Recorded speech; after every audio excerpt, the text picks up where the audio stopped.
Hello，亲爱的朋友们，你们好。有时候人生就会玩上个恶劣的把戏，明明手头紧紧张张，财神爷却在偷笑，根本不肯把钱袋子往你这靠。明明是无巨细像九头牛拉一样，时间却像流沙，转瞬即逝。这就如同你抱着推磨盘的愤怒，奔向恶魔的乌云，明明急于改变，时间和金钱却缺一不可。但是，没关系，等你理解了这个现象的原因，你就能找到摆脱困扰的钥匙。大家好，我是新人人生赢家。今天我想和你们分享一个真实的故事。一个年轻人穿着满是破洞的衣服，但眼中闪着摆脱生活困境的决心。主人公叫杰克逊·罗宾斯，他是个聪明而勤奋的年轻人，出生于1980年代的美国南部一个贫穷的家庭。杰克逊有一个梦想，那就是改变自己和自己的家人的命运。在这个旅程中，伴随他的还有他的母亲玛丽，一位坚强而勇敢的单亲妈妈，以及他的好朋友迈克尔。今天的视频要以一个小测试开始。你看到的这个场景，你觉得是什么呢？来，在评论区留下你的答案，我们一起看看结果。3、2、1。好了，揭晓答案的时间到了。这其实是1980年代美国城市家庭的一张真实照片。哈佛的经济学教授和普林斯顿的心理学教授在大量研究之后发现，人们越是缺乏什么，就越是注意到那个东西。当你生活在困苦的环境中，你看到的就是富裕的生活。当你饿的时候，你看到的就是桌上香喷喷的食物。这就是稀缺心态，它会改变你的思考方式，分散你的注意力，使你忽视你手头上的资源。其实，你看，只看了几分钟的视频，你可能就已经注意到，稀缺心态就已经开始影响你了。但别担心，现在我们知道了这个问题，我们就能找到解决方法，改变我们的生活。让我们开始吧。明白了稀缺心态的概念，我们就可以更好地理解杰克逊的故事了。他的家庭贫困，父亲不在，母亲独自一人辛苦工作来抚养他。毫无疑问，杰克逊的一生都在为生活和梦想奋斗。他每天都清楚地看到他不足的东西，而那唯一的理想就是他的家庭和他自己的未来。现实中，我们常常容易忽视已经拥有的东西，只关注我们没有的。这就是稀缺心态在起作用，牵引着我们的注意力和思考。但是，理智不应是被情绪所驱使。有时候，我们需要站在一个更大的视野，一个更大的世界，去看待眼前的现象。是的，可能你正面临同样的困境，你看不到出路，但是，你知道吗？其实你可以尝试换个角度，去审视自己的生活。这尽可能地扩大你的视野。就像哈佛经济学教授和普林斯顿的心理学教授的研究结果一样，只有当我们开始学会看到手头已有的东西，才能真正地把注意力从我们缺乏的东西上挪开，从而打破稀缺心态的恶性循环。你看，不过就是短短的视频时间，我们就有了新的视角和思考方式。让我们带着这些想法，一起来看看杰克逊是如何打破这个恶性循环，并且改变自己的命运的。稀缺心态就像一个病毒，随时准备在你的脑海里破壳而出。这真是一个人生的戏剧，不论你身处何处，何时和进行何种决策，它都能从你的内心深处泛起，强烈地影响你的选择和行动。那么，这种稀缺心态对我们的生活影响有多大呢？研究团队进行了一个实验，他们召集了一群志愿者，进行了一次饥饿实验，目的是研究稀缺状态对人们思维和行为的影响。这些志愿者只能摄入生存所必需的最低限度的热量，几个月下来，他们不仅身体虚弱，且他们的思维模式也发生了改变。他们对学术的追求和理想消散，反而对菜谱、食物，甚至开一家餐馆或钻研农业产生了浓厚兴趣。这时候的杰克逊·罗宾斯情况与那些实验志愿者相似，他也在饥饿和贫困中，把所有的心思和精力完全用在解决食物问题上了。然而，对于杰克逊来说，那些是关他前途的大事，比如努力学习、选择大学和专业，甚至是规划未来生活，都被稀缺心态逼入了视线之外。这就是稀缺心态的威力，它就像把杰克逊的人生导航设错了坐标，把他的全部注意力、思考、计划和想象力，全都牵引到了他急需但又得不到的食物上。然而请记住，生活就是一个舞台，只有我们赋予它方向，生活才能有意义。想象一下，我们天天都在进行的无数决策中，每一次决策，我们都在权衡着收益和成本。这就是我们称之为权衡式思维。它又带来了另一个问题，那就是我们需要花费大量的精力去面对所有的可能性和选择，这使得我们的精神和时间资源变得紧张。需要指出的是，稀缺心态并不全然是一件坏事。让我们想想我们为什么会拖延。原因很简单，那就是拖延真的很爽。当你需要全力以赴地投入一件事情，克服所有的干扰和诱惑，让你的大脑高效运转，你会发现这真的很困难。你需要有足够的自制力和自我控制，而我们的天性其实是要尽可能的节约能量。所以，拖延，或者更准确地说，拖到最后一刻，其实是一种让你的大脑高效工作的方法。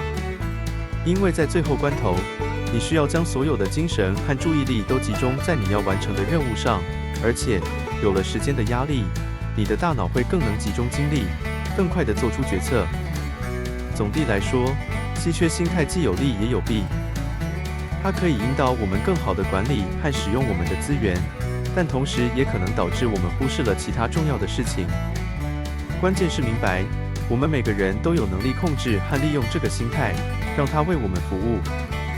第二个关于稀缺的好处，便是它会给我们带来专注红利。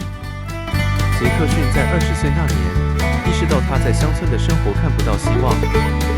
他的餐厅因为资金不足没能开启，他觉得自己一事无成。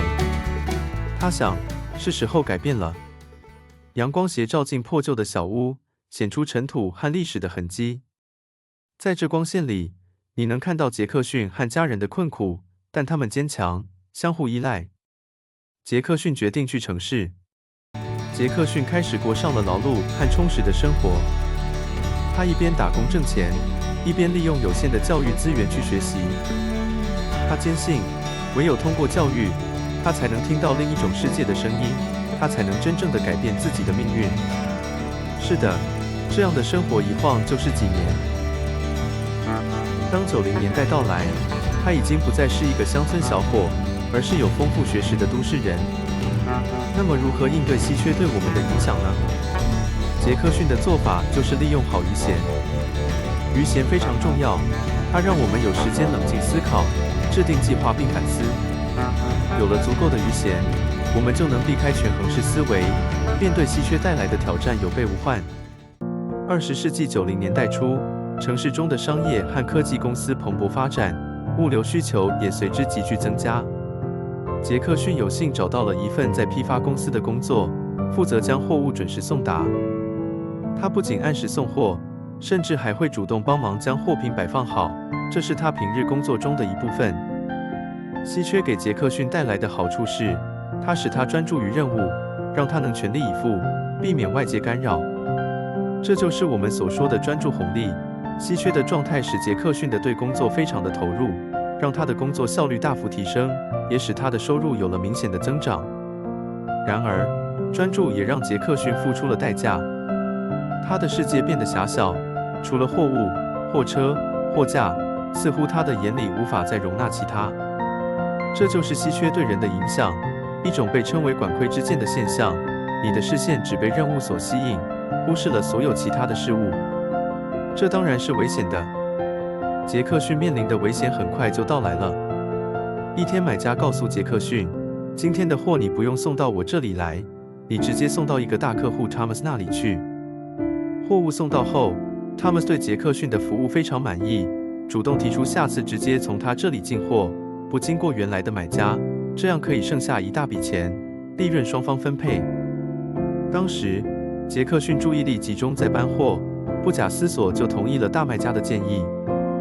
但在下班归家后，杰克逊开始反思他的决定。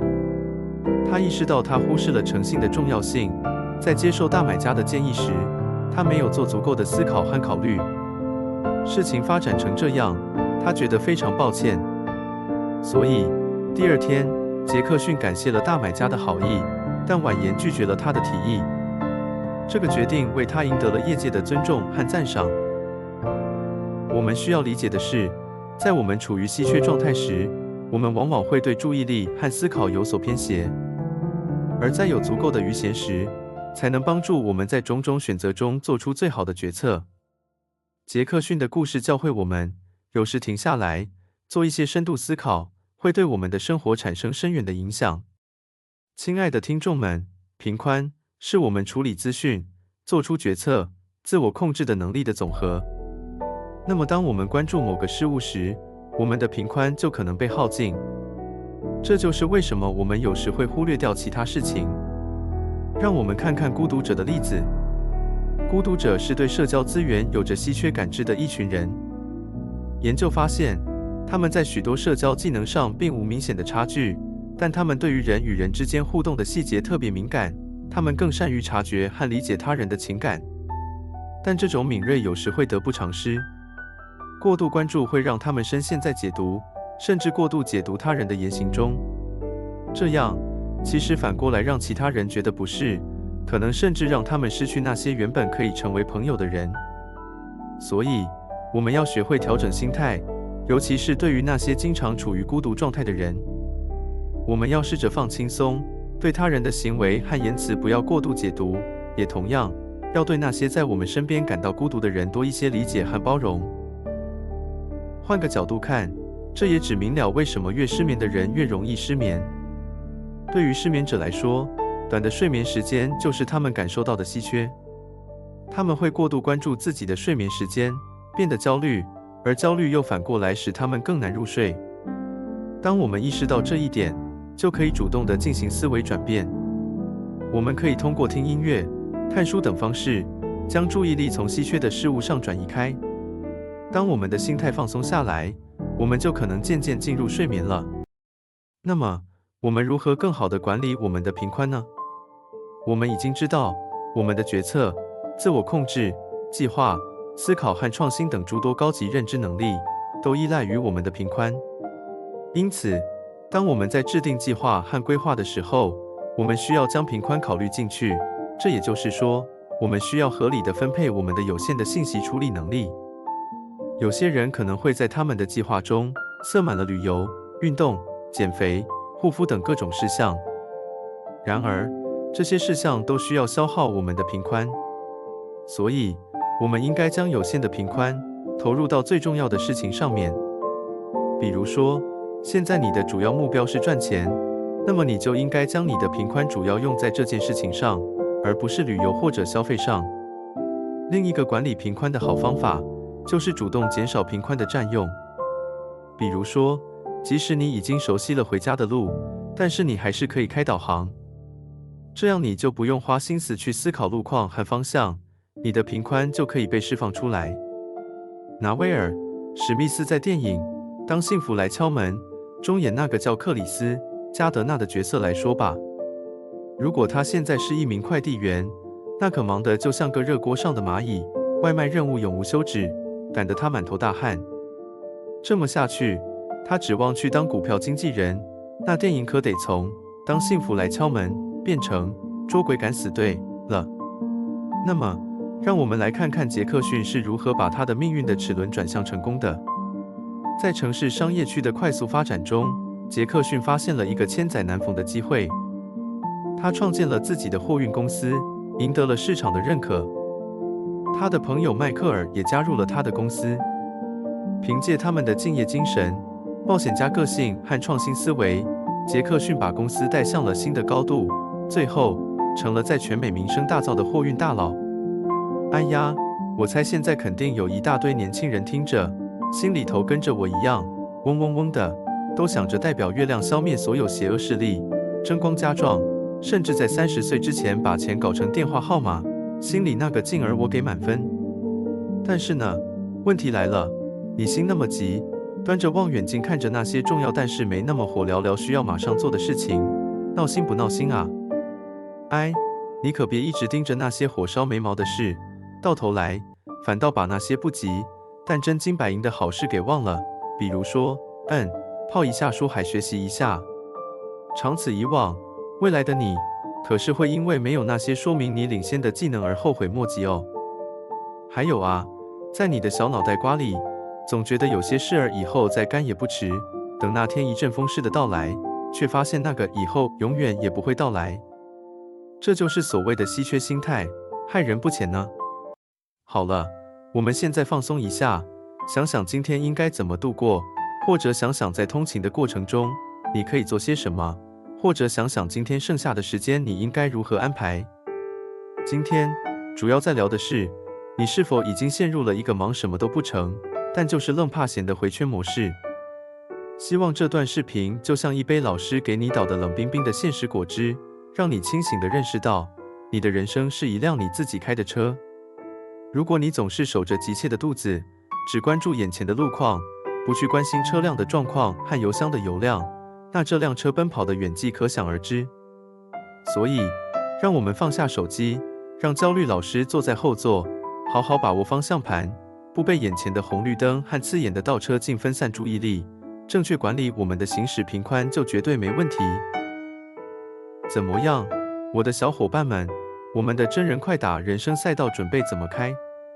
是沉醉在那些看起来火烧眉毛但其实不是那么重要的事情中，还是将眼光投向远方，关注那些不紧急但对我们生活产生深远影响的事情呢？让我们勇敢面对干扰，不急不躁，像坐在豪华轿车里欣赏风景一样享受人生的旅程。记住，价值取向是你的导航，燃烧的激情是你的油门，冷静的头脑是你的制动。每天都在路上，祝你一路绿灯，心想事成。别忘了关注我，我会尽全力给你们带来更多更好的资讯。